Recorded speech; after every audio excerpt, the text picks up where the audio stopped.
మిత్రులందరికీ నమస్కారం. Welcome to our channel మన కథలు. ముందుగా మన ఛానల్ని ఫస్ట్ టైం చూస్తున్న వారైతే ఛానల్ని సబ్స్క్రైబ్ చేసుకొని సపోర్ట్ చేయండి.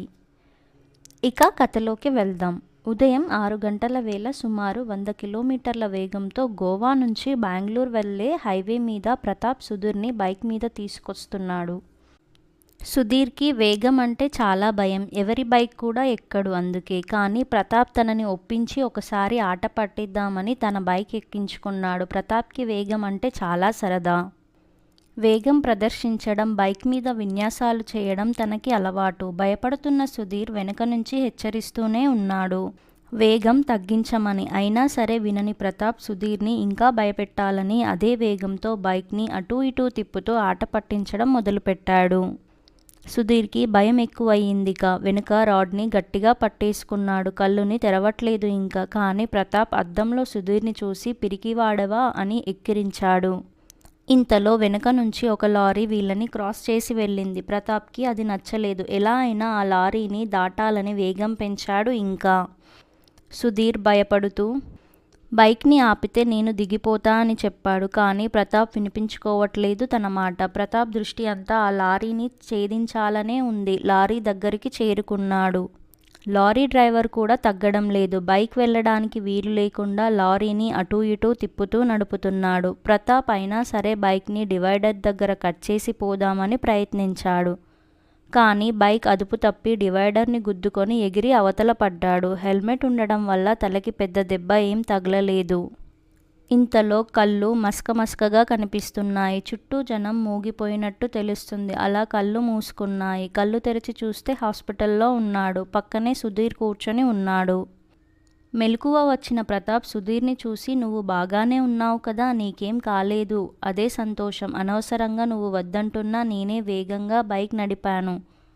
కొంచెం నేనే ఆలోచించి నడపాల్సింది అని కుమిలిపోయాడు. పర్వాలేదు, నువ్వు కోలుకున్నావు చాలు. నువ్వు బాగా విశ్రాంతి తీసుకోవాలి. నేను నీ పక్కనే తోడుగా ఉంటా. ధైర్యంగా ఉండు అని సుధీర్ ధైర్యం చెప్పాడు. ఇంతలో తలుపు తెరిచిన అలజడి వినిపించింది. ఎవరో కాదు, ప్రతాప్ వాళ్ళ అమ్మా నాన్న దగ్గర చేరి ప్రతాప్ని ఓదార్చుతున్నారు. వాళ్ళ అమ్మ అయితే బిడ్డ దగ్గర ఏడవద్దని కన్నీరు ఆపుకుంటున్నా ఆగనంటున్న కన్నీరు కళ్ళని దాటి బయటికి వచ్చేశాయి. నాన్న తలని నిమురుతూ తన ప్రేమని చూపిస్తున్నాడు. కుటుంబంతో కాసేపు ప్రతాప్ సమయం గడపాలని సుధీర్ బయటకి వచ్చేశాడు. కొన్ని రోజులు గడిచాక ప్రతాప్ పూర్తిగా కోలుకున్నాడు. తన నాన్నగారి వ్యాపారం తానే స్వయంగా చూసుకుంటున్నాడు. 90లో వెళ్లే బండి 60 దాటకుండా జాగ్రత్త పడుతున్నాడు. చాలా మార్పు వచ్చింది ప్రతాప్లో మునుపటితో పోలిస్తే. ఒకరోజు ప్రతాప్ ఆఫీస్లో ఉండగా సుధీర్ అక్కడికి వచ్చాడు. ప్రతాప్ చాలా ఆనందపడ్డాడు సుధీర్ రాకతో. ఇద్దరికీ కాఫీ తెమ్మని పనివాడికి చెప్పాడు. ఇద్దరు కాసేపు మాటల ముచ్చట్లు పెట్టుకున్నారు. ఇంకేంటి కబుర్లు సుధీర్ అని ప్రతాప్ అడిగాడు.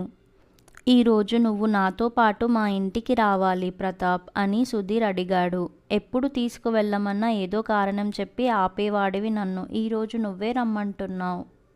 ఏదన్నా ఫంక్షన్ ఉందా ఇంట్లో అని అడిగాడు. అలాంటిదేమీ లేదు, ఊరికే మా ఇంట్లో నిన్ను పరిచయం చేసినట్టు ఉంటుందని అడిగాడు.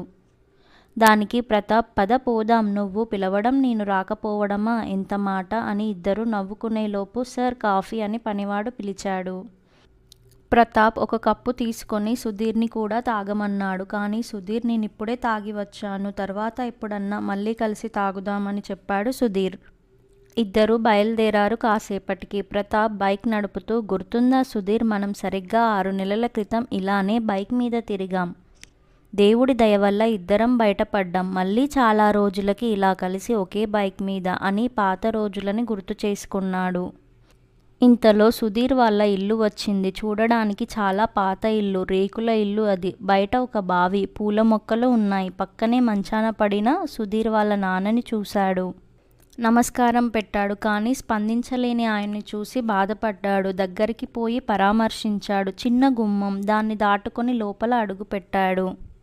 కుట్టు మిషన్ మీద బట్టలు కుడుతున్న ఆవిడే మా అమ్మగారు అని సుధీర్ చెప్పాడు. ప్రతాప్ని చూసి సుధీర్ వాళ్ళ అమ్మగారు నమస్కారం చెప్పి, కూర్చో బాబు, టీ తీసుకొని వస్తా అని లోపలికి వెళ్ళారు. ప్రతాప్ చుట్టూ పరిసరాలు గమనిస్తూనే ఉన్నాడు. ఇంత పేదరికంలో ఉన్నారా వీళ్ళు అని ఆశ్చర్యపోయాడు ప్రతాప్. ఇంతలో సుధీర్ వాళ్ళ చెల్లి స్కూల్లో పిల్లలకి పాఠాలు చెప్పి అప్పుడే వచ్చింది. ప్రతాప్ని చూసి నమస్తే చెప్పి కూర్చోండి, అమ్మా టీ పెట్టానా, అన్నయ్య ఫ్రెండ్ ఎవరో వచ్చారంటూ పిలిచింది.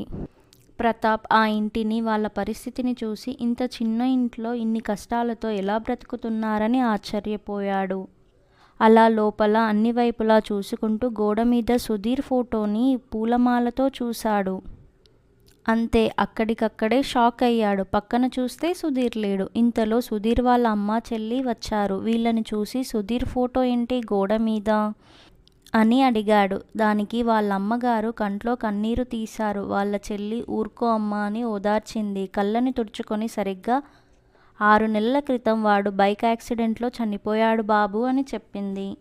ఆ వార్త విన్న వాళ్ళ నాన్నగారికి పెరాలసిస్ స్ట్రోక్ వచ్చి మంచాన పడ్డారు. తన చెల్లి ఇంజనీరింగ్ మధ్యలో మానేసి స్కూల్లో పాఠాలు చెప్పుకుంటూ ఇంటి బాధ్యతను తీసుకుంది. తనకో చెయ్యి సహాయంగా ఉండాలని నేను కుట్టు మిషన్ కొనుక్కున్నాను. చెట్టంత కొడుకు చేజారిపోయాడయ్యా. నా కొడుకు బ్రతికి ఉంటే అన్నీ సవ్యంగా సాగేవి ఈరోజు. కానీ వాడిని దేవుడు ముందే తీసుకుపోయాడు.